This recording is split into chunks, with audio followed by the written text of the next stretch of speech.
السلام عليكم ورحمة الله وبركاته. وعليكم السلام ورحمة الله وبركاته. النهاردة أنا عاملة لكم مسابقة هنسأل فيها معلومات عامة وشوف مين فيكم الفريق اللي هيفوز.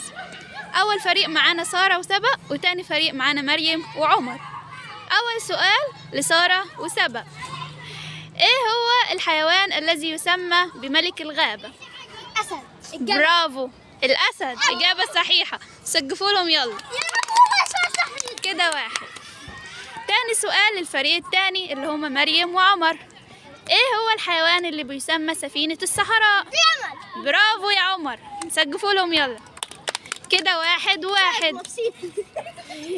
تاني سؤال لفريق سارة وسبأ: ايه هي الفاكهة اللي من بره لونها اخضر ومن جوه لونها احمر